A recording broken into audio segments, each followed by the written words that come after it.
Well, there's a wonderful segue to the Raw Women's Championship match. Oh, my God.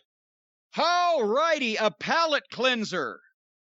Thank you, wrestling gods. Charlotte and Rhea Ripley for the Raw Women's Championship.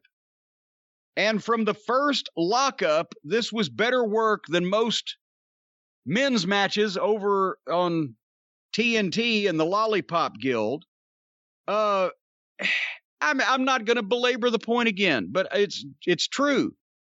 They both look like stars. They both carry themselves and act like stars. They both act like they're serious. They both act like they have a goddamn grudge against each other, like there's some animosity between them. They fucking carry that off by exhibiting having a struggle and a contest and trying to one-up each other rather than doing goddamn a fucking Western swing dancing routine in the middle of the ring. And I don't know what anybody doesn't see about the difference in what they're doing and what Penelope Ford and fucking, Rico Rikamoku are doing over on the other channel, or a lot of people in this company are doing, including Alexa Bliss swinging on her little swing set, and the superhero girl that, hey, Shane Helms is calling. He wants the Hurricane back, or whatever the fuck, or the Rosie ripoff. Whether they're abbreviations. Almost a superhero, Ash, dangerously close to ass, or remember Superhero in Training? One of the poor Samoan fellas? That's right. Mr. Shit. These are female athletes that perform at a high level, that obviously train, that obviously take it seriously, that look like stars as well, and are not making a fucking joke or a Saturday Night Live sketch out of the business. And Rhea Ripley was the star of this. And that's what scares me about her. She's this good now, and she's already outshining Charlotte, who has had a ton more experience. And that's not to put the fucking boots to Charlotte. She was excellent here as well. But I thought Rhea Ripley kept the attention on her and just had more oomph in this one. She took it to Charlotte. These girls, they do big moves, but they put them in the right places where there's time to sell them and not to just squander them and throw them away and jump to the next thing. Ripley misses a cannonball off the apron of the floor, but she's not right back at like the smaller Darby Allin that is both shorter and lighter than Rhea Ripley. The other day on the other channel took the razor's edge on the steel stairs, and 10 seconds later he was back on offense. These girls know how to work. There's in their matches, there's a clear babyface and heel, even though the bookers or the writers, I should say, try to fuck with that and try to confuse people with some of the things they make these girls do, but there's a clear babyface and heel. The people like Rhea, and they want to see Charlotte taken down a peg because she acts like her dad when her dad was the dirtiest player in the game. But these girls take pride in their shit, and they work their gimmicks with the right attitudes. I will say it again, the ultimate compliment, the best thing you could ever say to a female wrestler in the days of the territory was, you work like a guy. Well, these two work like guys. That's the best compliment I can give them. Charlotte went for the moonsault. Ripley blocked it, tried the electric chair. Charlotte did the sunset flip. Rhea rolled through, snatched her, picked her up, and vertical suplexed her out of that position. Did you see that? That was even more impressive than a gotch lift. It's very impressive. And I didn't think she's going to get her there for a second, but she fucking committed to it, and she did it. Ripley tried the Harley Race bump over the turnbuckle. She didn't turn quite far enough and got stuck, but then turned around the other way and saved it by taking a fucked up bump over the top rope. So she even pretty much instantly was able to turn a fuck up into, well, that was what was supposed to happen. Charlotte did that big moonsault body block off the top, the one that Adam Page does in every single match. This one, Charlotte, she does it and nails it.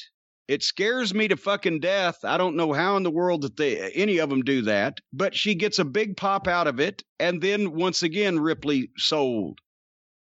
Then Ripley got the cloverleaf, but Charlotte rolled through. And then here a second later, Charlotte reversed the riptide into a DDT, 2 count, big pop. They had the people.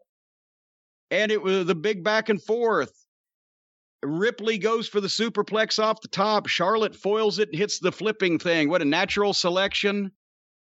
I don't know if they're not getting too fucking exotic with the names on some of these things, unless she was Darwin's kid, maybe then. But but nevertheless, a big false finish. The people are chanting, "This is awesome." And then I loved the finish. Charlotte goes for the figure 8, the figure 4 with the bridge. Rhea tosses her back in like a German suplex waistlock grip, but her head hits the buckle. She rolls out on the floor to sell it. Rhea leans out, is going to grab her, and she ran Rhea's head into the fucking post. You could hear it. It looked good. Rhea Ripley sells shit great, especially when she's been knocked loopy. She's the best at selling. I think that may be the best thing she does, actually. Yeah, the body language when she drops or when she, her head gets cocked or whatever. But anyway, boom, head into the fucking post. And then as she falls back and is laying there, Charlotte sticks her leg in between, or Rhea's leg in between the ring post and the metal stairs and kicks the stairs into the leg. And I heard somebody say, well, that should be a disqualification. Actually, no. Think about this. She didn't use a foreign object. She used the ring area as it sat there. It's the same thing as, do you get disqualified when you put a guy's head on the ropes and then kick the middle rope? Boom, and it snaps his head. No, you don't. You should if his crotch is over the rope and you kick the rope, because that's a nut shot. That should be a disqualification. But this wasn't. This was her using the ring area to her advantage, at least a judgment call, not an automatic DQ. A head into the post used to be an automatic DQ, just like being thrown over the top rope. But then all the modern fans said, oh, well, that makes everything boring. Now they wanted this to be a DQ. You can't have it both ways, folks. So anyway, she kicks the fucking leg steps into the leg, and then gets in the ring, puts on the figure 8, and Rhea has to tap. This was a great finish, and Charlotte had great facials afterwards. Charlotte Flair and Rhea Ripley are the Flair and Steamboat of the women, in my opinion. Tell me I'm wrong. I think you're right in terms of what they could do in the ring. I think you're wrong in terms of how they're presented and how their feud is presented, because it isn't something you look at and say, oh, this is a great trilogy of matches or all just a great long-term feud, because there are stupid bumps in the road. The booking is letting them down. Yeah, what they can do in the ring. I understand some fans were upset that Rhea already lost the belt and that Charlotte got the belt again. I'd prefer Rhea didn't lose the belt because she just won it. However, if there's one person she's going to lose it to, I'm okay with it being Charlotte, because Charlotte is really good.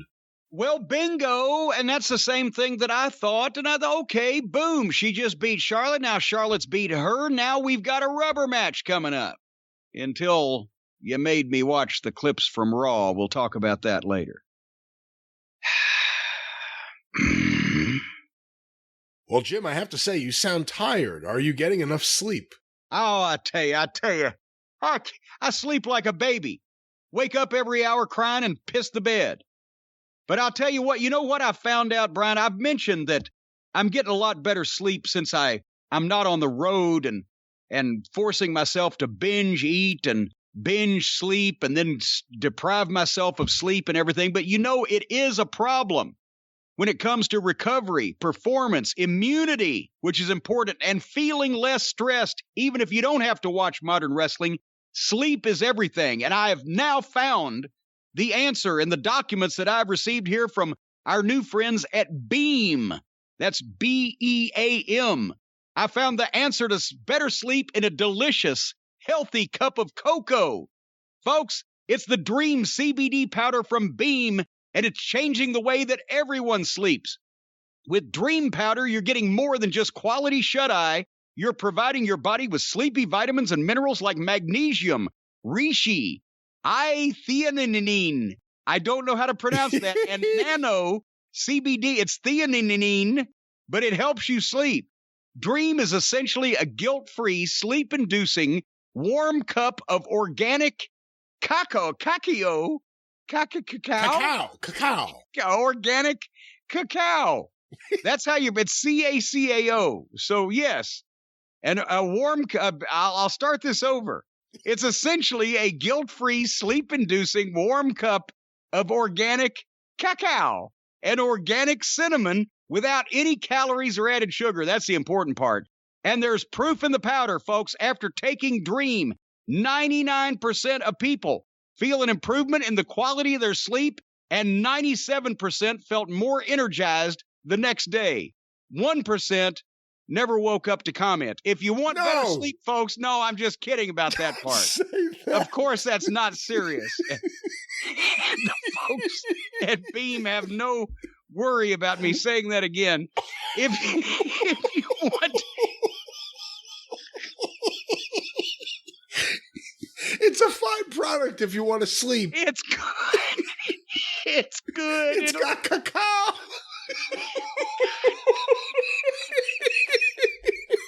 It's good stuff. If you want better sleep and better days delivered every month, subscribe to Dream for awesome perks like free delivery and 35% off your first month. Plus, you can pause or cancel at any time. Subscribe today and you'll save 35% by going to beamtlc.com. That's Beam, BEAM, TLC.com/JCE. BeamTLC.com/JCE. 35% off your first month. Free delivery. All kinds of stuff. Just go to BeamTLC.com and use that code JCE at checkout. Sweet dreams, everybody. I understand Tommy Rich used to drink the Beam to go to sleep, didn't he? Or Tommy Dreamer used to drink the American Dream. Where's the Dream Machine when we need him? For the Dream Powder. For the Dream Powder. Dream used to take Dream pills, not Dream Powder. But if he'd have had Dream Powder, who knows how much longer he could have gone on. I am that man that walked that barbed wire fence 32,000 miles barefooted. He steel wool like cake, sop lightning with bread, picked up Plymouth Rock, caught 9 pounds of buckshot in my bare hands. Well, and I don't know. We need to get back to this pay-per-view, and we are not sponsored by Applebee's, but apparently this pay-per-view certainly was. We may not be sponsored by Beam anymore, but apparently this pay-per-view was sponsored by Applebee's because we got several commercials with some of the guys and girls sitting around acting like they're getting together at Applebee's all dressed in gimmick and giving the wait staff a very bad time. I understand some of the Beam aficionados call WWE the all-natural Beam. Cacao! Because it puts you right to sleep. It puts you right to sleep, yeah. Well, Beam is all natural, too. That's so true. This is just unnecessary Beam for the WWE. And then shut up about the cacao. And then there was Riddle and Shinsuke Nakamura and the newest idiot with a guitar, not Elias, but the guy that makes Elias look like Luthez, this over-the-top screaming, honking, howling individual were in the back, and they acted stupid and did some bad comedy. And then we got another match. And this one was the match that you said you had the all the problems with, or the most difficulties with. No, this was, I think, the only match I had problems with, because what happened was all of a sudden the feed started just flickering, and you would get black, and then every 3 seconds you'd get an image, and then it would flicker to another image and go back to black. It was unbearable. Obviously, no one could watch in that way. It was easy to watch a scrambled image on pay-per-view years ago. And I thought it was just me, and it turned out it was everyone on Peacock. And I didn't get to see any of that match until I saw Big E celebrate. That's it. Well, you didn't miss much. And by the way, we forgot to mention in Charlotte and Rhea's match, the people were apparently getting on Charlotte, and she flipped them off, gave them the finger, and they blacked the script. They went to black. Yeah. They didn't even go to a crowd shot. They just went to fucking black for a finger. Is that their new standard? How are they going to show anything Steve Austin ever did? We'll see if they do. And one of the things the fans were chanting in that match was, "We want Becky," because everyone's been led to believe that Becky Lynch is imminently going to return. So now they expect her at any time to just pop up. Well, and that's not a bad thing. They want her. Sooner or later, they're going to get her. But then that's why Charlotte was flipping the people off. Well, I'm here now, but going to black on a finger instead of. That's actually used to be the worst thing that you could do in television, was go to black for any fucking reason, except when you were supposed to go to black. That tells you it was Peacock and it wasn't the truck, because the truck would have just shot a fan or something. One would think, but they didn't even miss all of it anyway. I mean, there's a 7-second audio delay if somebody slips and says, Except AEW, remember they were bleeping everyone right before the curse word because they couldn't get it right, so it'd be like, well, yeah, I want to shit. That's when you have people that don't know how to work a 7-second delay. You get that. Anyway,